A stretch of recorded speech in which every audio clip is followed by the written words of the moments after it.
Este era un Lamborghini Murciélago Roadster del 2006.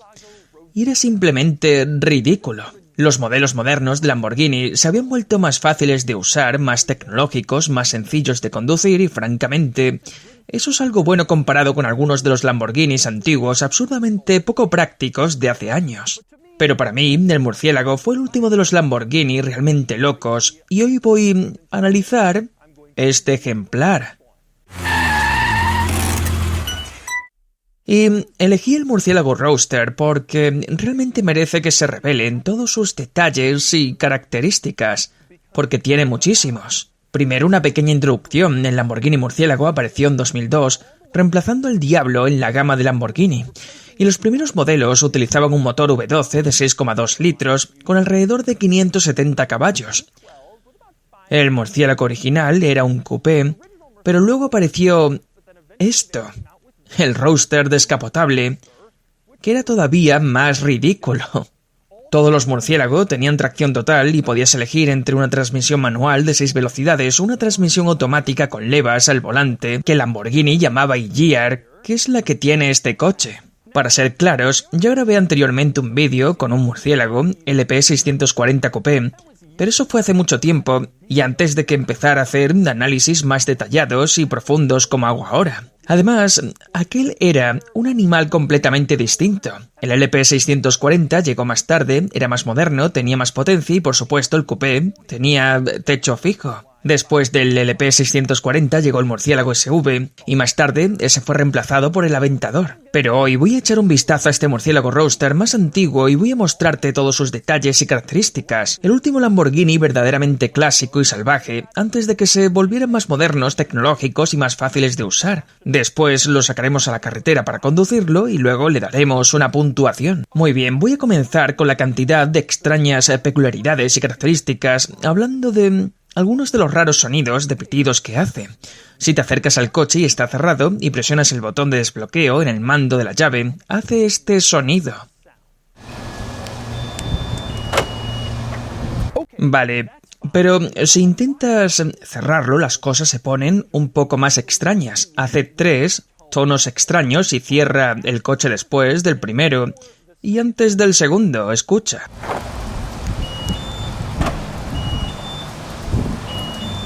Vale, así que cuando oyes esos pitidos, ya sabes que las cosas con este coche van a ser un poco ortodoxas. Y esa tendencia continúa cuando empiezas a abrir cosas. Voy a empezar con las puertas. Para abrir la puerta, hay este pequeño panel en la puerta superior que funciona como manija. Presionas la parte circular situada en la parte delantera del panel y entonces la puerta se eleva. A esto lo llamamos puertas de tijera, ya sabes, porque los Lamborghini las tienen y son mucho más geniales que las puertas de un coche normal. Antes de pasar al interior, donde se encuentran la mayoría de cosas extrañas, quiero continuar con el tema de abrir cosas, empezando por el compartimento del motor.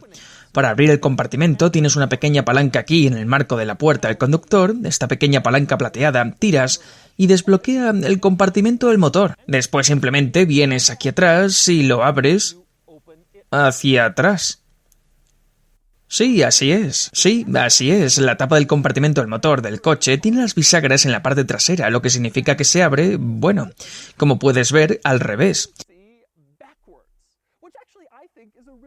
Y sinceramente creo que es una idea estupenda porque si quieres hacer mantenimiento, reparar el motor, todo lo que tienes que hacer es inclinarte sobre los costosos paneles de tu exótico italiano con tus llaves inglesas, herramientas, líquidos y trapos sucios, arriesgándote a dejar caer algo sobre la pintura o sobre el guardabarros cada vez que accedes al motor. Este es el tipo de diseño bien pensado que solo puedes encontrar en un superdeportivo italiano. Otra peculiaridad relacionada con abrir cosas en el Murciélago. Imaginemos que simplemente quieres meter tu maletín en el maletero delantero. Ha sido un día largo en la oficina y solo quieres guardar el maletín y marcharte. En un coche normal simplemente te acercarías, presionarías un pequeño botón del maletero en el mando y el maletero se abriría para meter el maletín. Pero no en el Murciélago.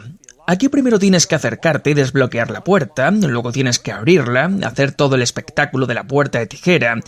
Y para entonces ya empieza a reunirse una multitud. Oh, ¿quién es ese tipo tan genial con su Lamborghini tan genial y sus puertas tan geniales? Y tú pensando, yo solo quiero guardar mi maletín, pero todavía no has terminado. Tienes que meter la mano debajo del tablero, en el espacio para los pies, encontrar la palanca para desbloquear, y después tienes que ir hasta la parte delantera del coche y abrir el maletero, igual que se abriría el compartimento del motor en un coche normal. Y solo entonces puedes meter tu maletín, convirtiendo el simple proceso de abrir el maletero para guardar algo en todo un espectáculo llamativo, las alegrías de tener un Lamborghini. Pero cuando se trata de abrir, cerrar y desmontar cosas en este coche, no hay nada más loco que el techo. Este no es simplemente un coche descapotable. Tiene techo y el techo es esto. Es este enorme y bastante pesado panel de lona negra, con todos estos refuerzos en el interior, e instalarlo es un trabajo bastante complicado, no apto para una sola persona. Cuando este coche era nuevo costaba más de $300.000 y no tenía un techo retráctil eléctrico como prácticamente todos los demás. En lugar de eso, pagabas todo este dinero, obtenías tu Lamborghini genial y cuando empezaba a llover terminabas haciendo esto, pidiéndole ayuda a algún amigo, incluso a algún desconocido en la calle. ¿Puedes ayudarme para ponerle el peluquín a mi Lamborghini Murciélago Roadster? Yo no voy a hacerlo porque sinceramente parece demasiado complicado y ridículo, pero si quisieras, podrías.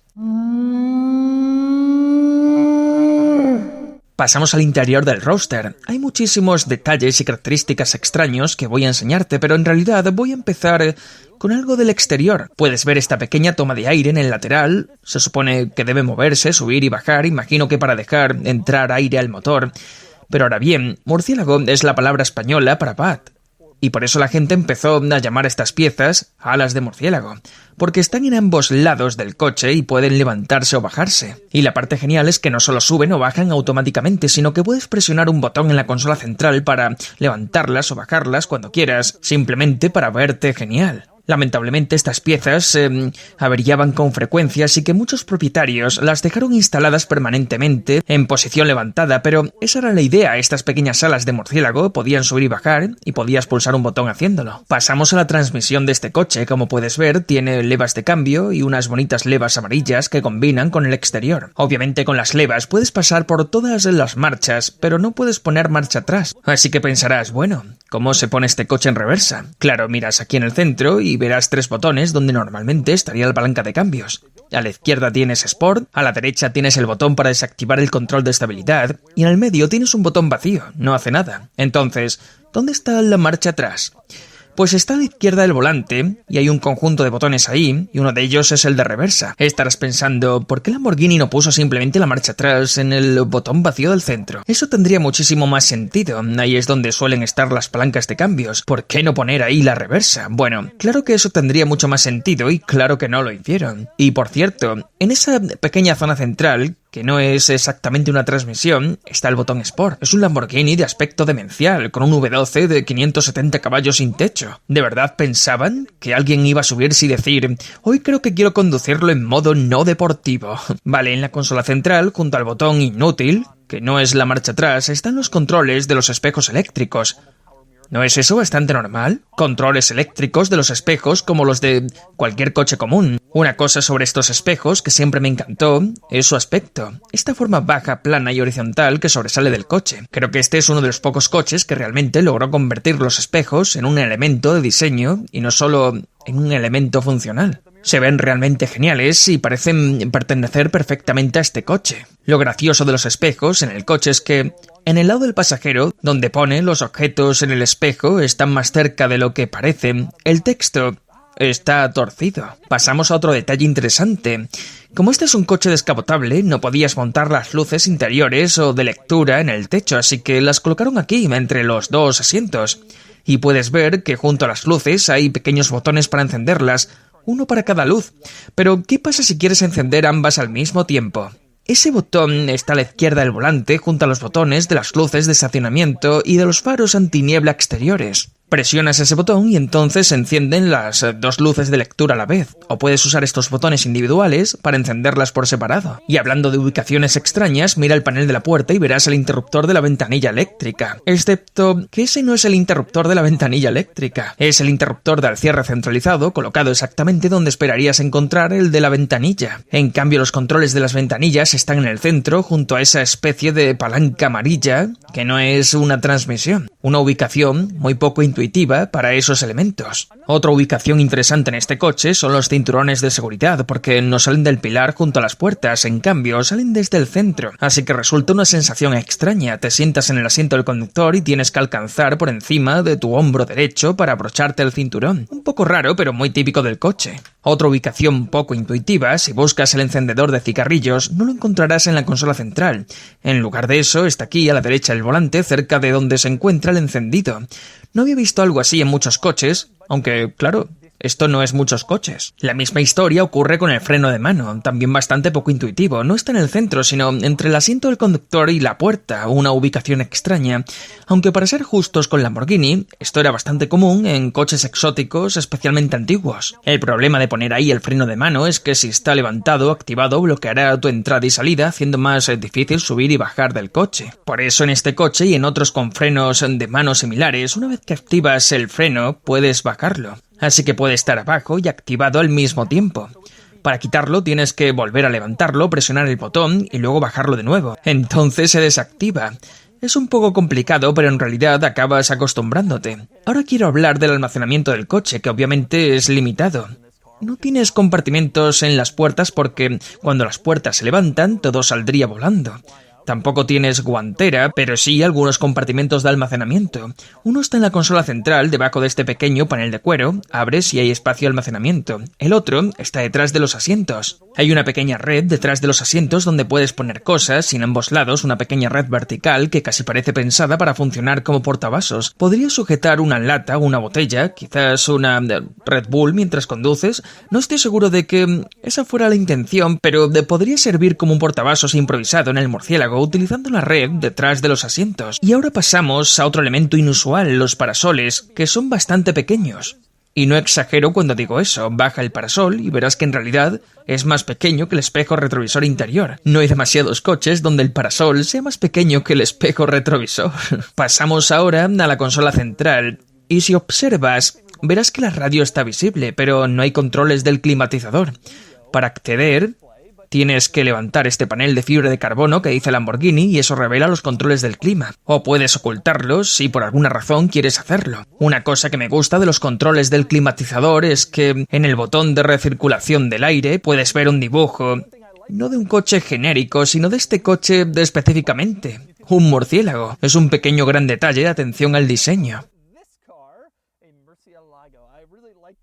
Ahora bien, podría ponerme a hablar del hecho de que no tiene ningún sentido tener un botón de recirculación de aire en un coche que básicamente no tiene un techo utilizable, pero voy a dejarlo pasar.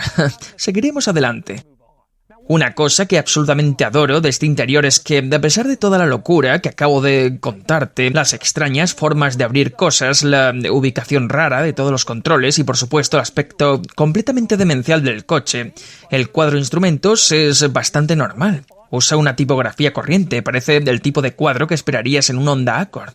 No tiene nada emocionante, extraño, interesante ni espectacular. Simplemente parece uno de los cuadros de instrumentos más aburridos que puedas imaginar. A pesar de que todo lo demás en este coche es completamente loco y ridículo. Finalmente te preguntes cómo sales de esta cosa cuando estás dentro. En realidad es bastante sencillo. Hay una pequeña palanca plateada en el panel de la puerta.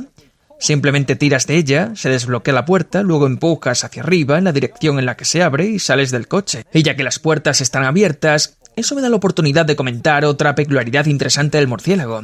En el marco de la puerta pone murciélago y todas las letras están en mayúsculas excepto la R. La R está en minúscula.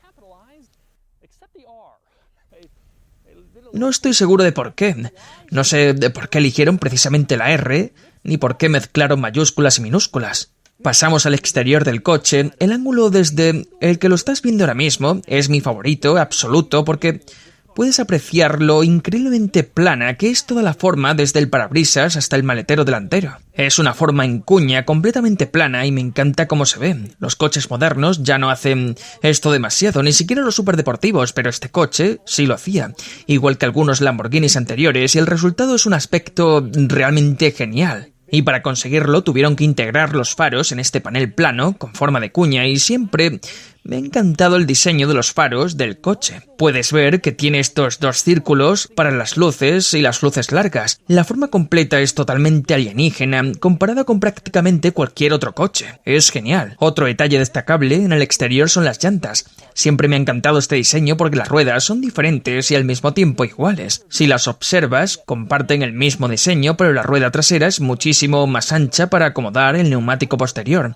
Así que mientras la rueda delantera es plana, la trasera se curva hacia adentro y se ve distinta sin perder la misma estética. Siempre pensé que eso era genial. Estas son una de mis llantas favoritas del murciélago, aunque en realidad prefiero las de la primera generación, los modelos más tempranos, 2002 y 2003. La mayoría de la gente cambia las llantas del murciélago por opciones de postventa, pero creo que es un error. Este coche tenía muchas llantas originales excelentes y no se ven demasiado porque existen muchísimas opciones de postventa.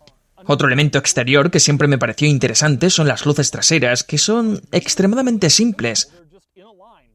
Simplemente están alineadas, luz de freno, intermitente y luz de marcha atrás. Los Lamborghinis modernos tienen estas luces traseras con forma de I que apuntan en la dirección de giro y toda esa estética. En este coche las luces traseras parecen sacadas de cualquier Toyota u Honda, igual que el cuadro de instrumentos. Contempla el mágico V12. Un V12 de 6,2 litros y 570 caballos montado en posición central. Es increíble verlo. Y algo que siempre me ha encantado es cómo Lamborghini coloca el orden de encendido directamente sobre el motor. Aunque no sea necesario, siempre es fantástico abrir el compartimento del motor y ver ahí el orden de encendido de los cilindros. Y ya que estamos en el compartimento del motor, también me gusta esta etiqueta de advertencia que dice que si el coche no va a usarse durante un mes o más, para evitar dificultades debes conectarlo a un mantenedor de batería. Oh, ¿qué tipo de dificultades, Lamborghini? Oh, simplemente dificultades, evita las dificultades. Ponle un mantenedor de batería, entonces no habrá dificultades. Me encanta ese término tan vago. Y finalmente pasamos al maletero delantero. Puedes ver que no es especialmente grande en el coche y además es todavía más pequeño debido al equipo de sonido instalado. No hay nada particularmente interesante en el maletero delantero, simplemente subraya que este coche no es muy práctico. Y así concluye el recorrido por la absoluta ridiculez que es el Lamborghini Murciélago Roadster. Es el momento de sacarlo a la carretera y ver cómo se conduce. Pues vale, conduciendo el Murciélago Roadster. Sabes, sinceramente creo que este coche es más loco que el Aventador. Me encanta el Aventador, pero esto todavía me transmite una sensación mucho más especial. Todo el mundo parece amar el Lamborghini que existía cuando crecieron, y este coche salió cuando yo cumplí 14 años, así que para mí son el diablo y este. Estos son mis Lamborghini. La posición de conducción es terrible, estás ligeramente inclinado hacia la derecha, todo está un poco torcido y los pedales están muy desplazados. La pedalera es muy pequeña y está muy hacia la derecha. Es difícil meter bien los pies. Los cambios de marcha no son tan malos como me esperaba. Sí, la verdad es que no se notan nada mal.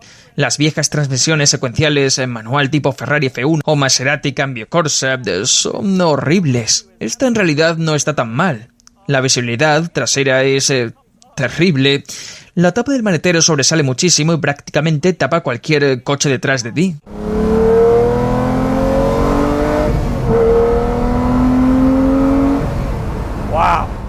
La aceleración todavía se siente fuerte y además escuchas muchísimo. Sé que este coche no es tan rápido como algunos de los últimos modelos de doble embrague y probablemente ni siquiera sea tan rápido como un 458. Ese V12 atmosférico furioso justo detrás de ti.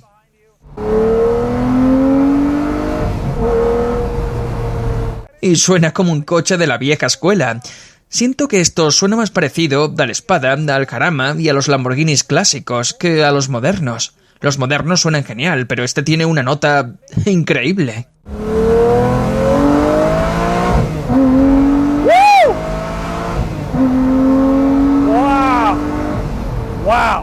Sí, sí es rápido. El único problema de la aceleración es que queda un poco arruinada por esos cambios de marcha, pero sigue siendo un coche muy rápido. ¡Wow!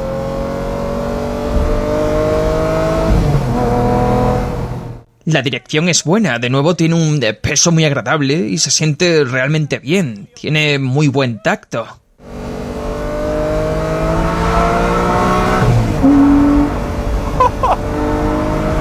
Dios, esta cosa es divertidísima. Es una pasada. Y te diré algo, cuando lo conduces piensas constantemente en cómo se ve desde fuera. Piensas en cómo suena, en cómo te van a ver, y te da completamente igual el botón de cierre centralizado si está por un lado o por otro. No importa. Y ese es el sentido de un Lamborghini. Está horriblemente diseñado, pero se ve tan genial y se conduce tan bien que simplemente no te importa, ni lo más mínimo. Y así era el Lamborghini Murciélago Roadster. Cuando este coche apareció, el grupo Volkswagen ya era propietario de Lamborghini y claramente existía una intención de hacerlo un coche más racional, pero aún así seguía teniendo peculiaridades locas, detalles poco ortodoxos y una experiencia de conducción explosiva. Y me encanta haber tenido la oportunidad de compartirlo contigo. Ahora es el momento de darle una puntuación. Sumándolo todo, la puntuación total es de 63 de 100. Lo coloca aquí, el Murciélago Roadster obtiene muy buenos resultados en las categorías de fin de semana, pero queda destrozado en las de diario. Simplemente no es un coche racional ni práctico para usar con frecuencia, que es precisamente la idea. Wow! Whoa! Wow! Yeah!